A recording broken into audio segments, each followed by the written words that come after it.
Greetings, Kindred. How y'all doing today? I hope you're having a good one. Every day's a good day when you're in the Word. Today we're going to continue our study of the book of Ezekiel, a study that was written by Pastor Lancelot Knight of the former King's Chapel.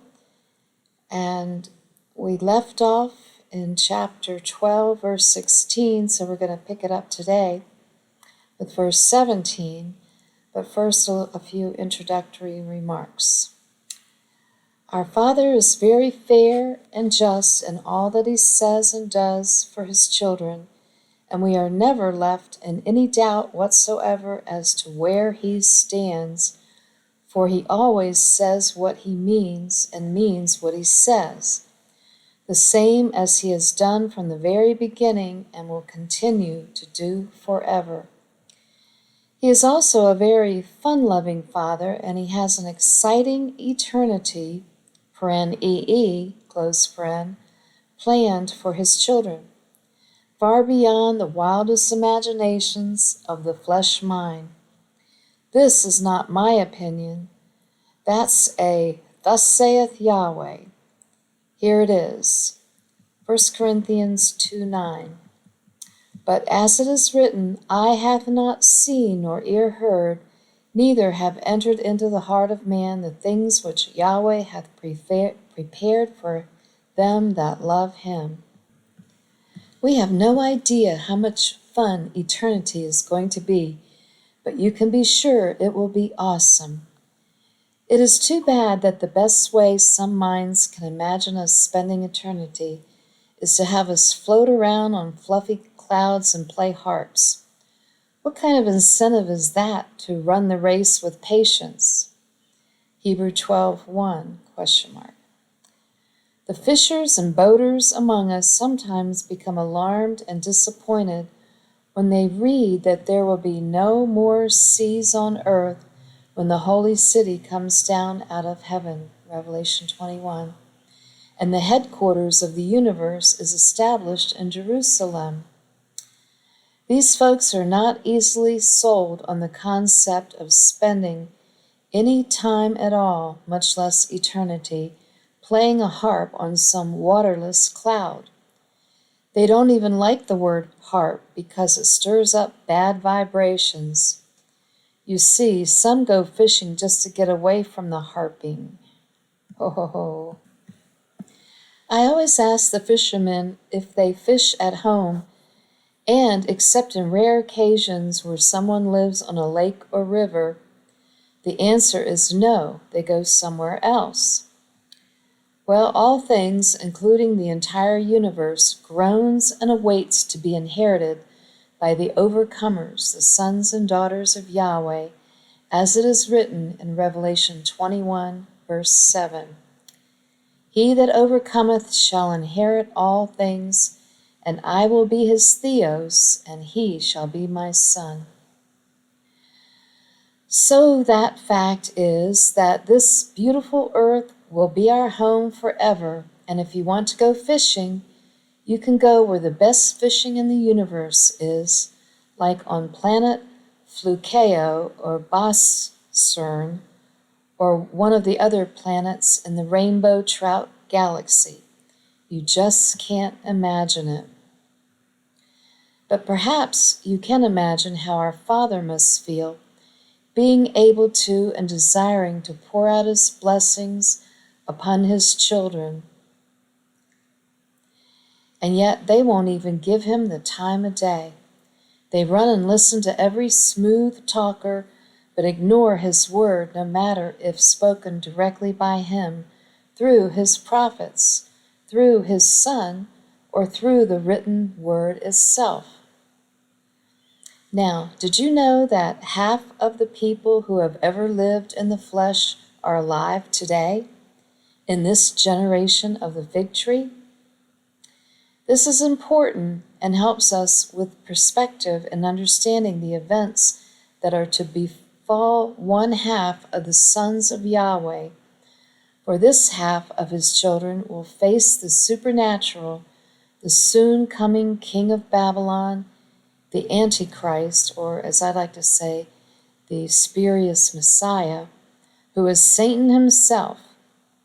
Knowing this helps us to realize the relevance of his word to this generation and the time of the end, the last days that all of the prophets and disciples were so curious about and desirous to understand what it would be like in the year 2000, or in this year 2023. If you were able to travel back in time to the days of the prophets or disciples, how would you describe our day to them? Think about it. In this study, we are going to conclude the 12th chapter of Ezekiel. This son of Adam, Ezekiel, set by Yahweh, ordained a watchman to his people, has just given us a physical demonstration of the final siege of Jerusalem, even detailing the fate of the last king of Judah, King Zedekiah, who would be captured and suffer his eyes to be put out before being taken to Babylon, where he would die. But the people, even with signs from our father, Ezekiel himself was and is a sign, see verse 6, will not listen. So he has 3 things he wants his watchman to tell the people for him. Then in chapter 13, Yahweh will have some choice words for today's preachers and some of those TV evangelists. Here is the first directive from on high. Ezekiel 12, verse 17. Moreover, the word of Yahweh came to me, saying, verse 18, Son of man, eat thy bread with quaking, and drink thy water with trembling and with carefulness. Amos 8, verse 11 declares the famine of the end time, even now, to be a famine for hearing the word of Yahweh. Therefore, take the bread of life and the living water which you have, and hold fast. Verse 19, And say unto the people of the land, Thus saith Yahweh Elohim of the inhabitants of Jerusalem and of the land of Israel, They shall eat their bread with carefulness and drink their water with astonishment, that her land may be desolate from all that is therein, because of the violence of all them that dwell therein. I just want to take a moment and stop here and mention that we have never seen so much violence as has broken out here lately in this 2023 year. I turn on the news and all I hear about in the big cities are someone shot, someone killed, someone murdered, children killing children. I mean, it's incredible, the violence. It's just out of control. The definition of 2 words help to explain the depth of what is being said in this verse. Astonishment is the Hebrew word shimamoan, which means stupefaction, and violence means unrighteousness. Ezekiel, tell the people that Yahweh Elohim said that they are going to eat their bread with anxiety and drink their water with dismay, because the land is going to be stripped bare, made desolate because of their idolatry and abominations. Ezekiel 12, verse 20.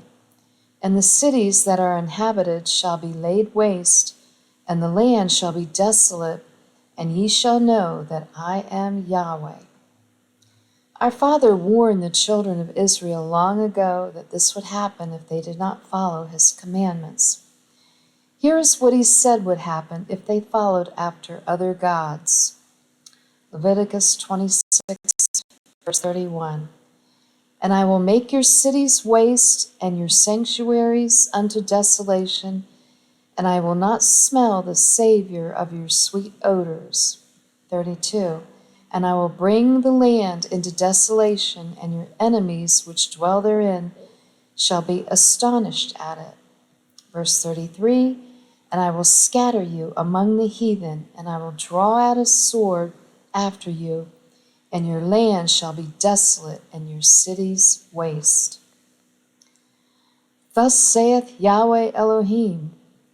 The point is, if our fathers said it would happen, it will happen exactly as he has said.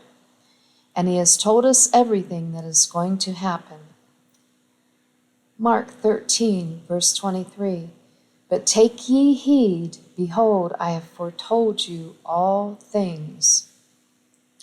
So the siege did take place as it was promised would happen, but it is for the wise of this generation to understand that it will happen again, for there is nothing new under the sun. Ecclesiastes 1:9. The thing that hath been, it is that which shall be, and that which is done is that which shall be done, and there is no new thing under the sun. The king of Babylon is going to come and lay siege, and sooner than many think. Some don't believe it, some jeer and scoff at it, and some think there's plenty of time left. Next, Yahweh wants his watchmen to address the scoffers who say, Yahweh is dead, or Yahweh's prophecies are just stories that give false hope to weak-minded right-wing Christians. Sounds like something you would hear on a CNN or PBS documentary, doesn't it? Ezekiel 12:21.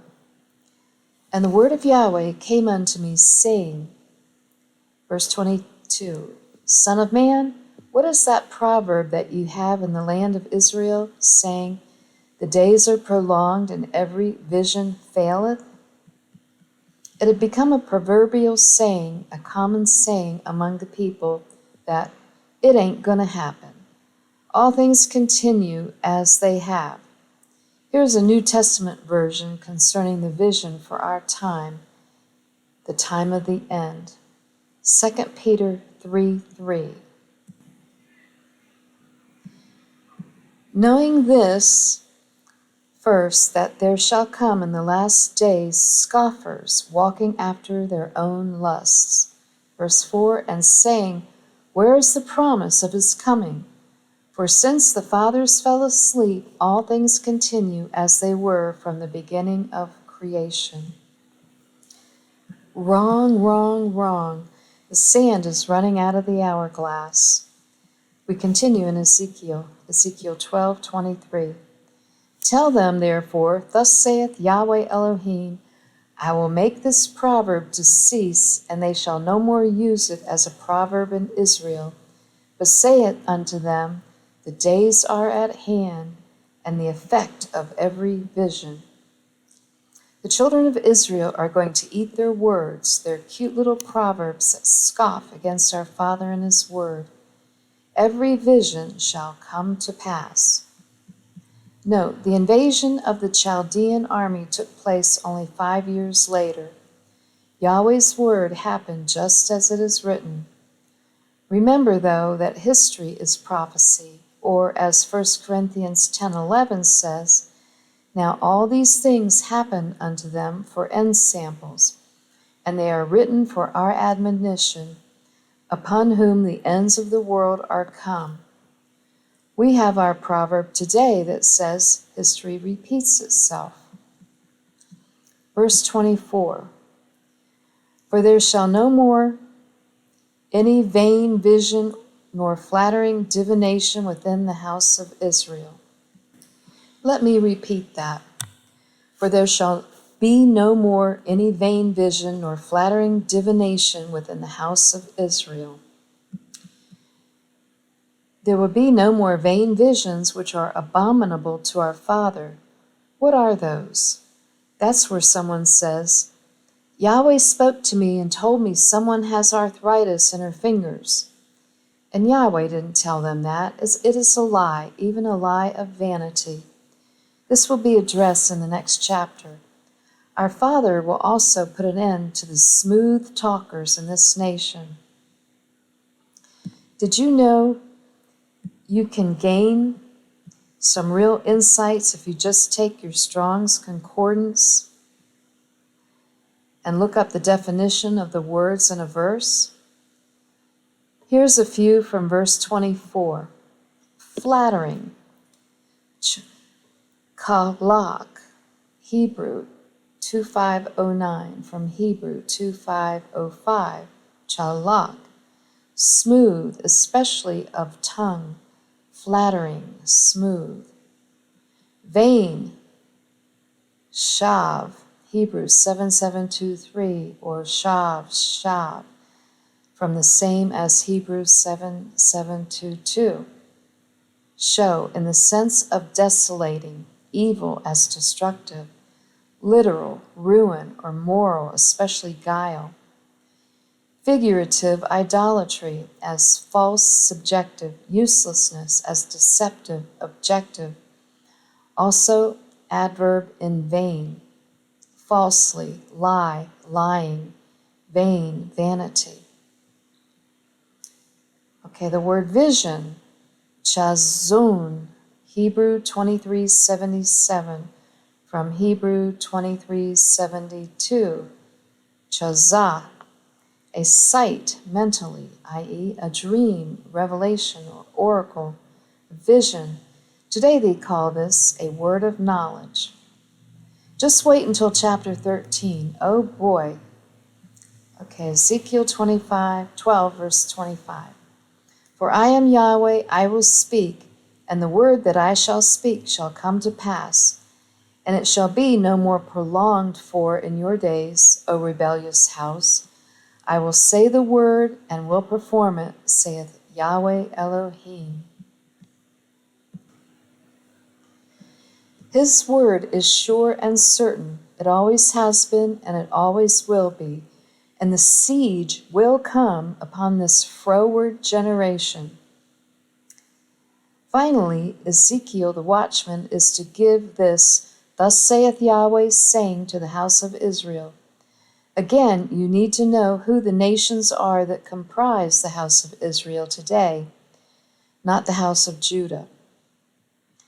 26. Again, the word of Yahweh came to me, saying, Son of man, behold, they of the house of Israel say, the vision that he seeth is for many days to come, and he prophesieth of the times that are far off. These folks believe they have lots and lots of time left. What shall we say to them? Verse 28. Therefore say unto them, Thus saith Yahweh Elohim, There shall none of my words be prolonged any more, but the word which I have spoken shall be done, saith Yahweh Elohim. Are you familiar with the word which he has spoken? He had it all written down for us so that we are without excuse. And because he is just and fair and loving and kind, he has foretold us all things. And so we know that the time is near and the visions of the prophets are being seen or understood, as Joel said in Joel 2, verse 28, and Peter said in Acts 2, verse 17, and they are coming to pass right before our very eyes. This is without a doubt the most exciting time to be alive in the flesh, to walk under the sun upon this earth. Okay, that concludes Ezekiel chapter 12. We'll pick this up next time in chapter 13. In the meantime, stay in the Word, and Yahweh bless.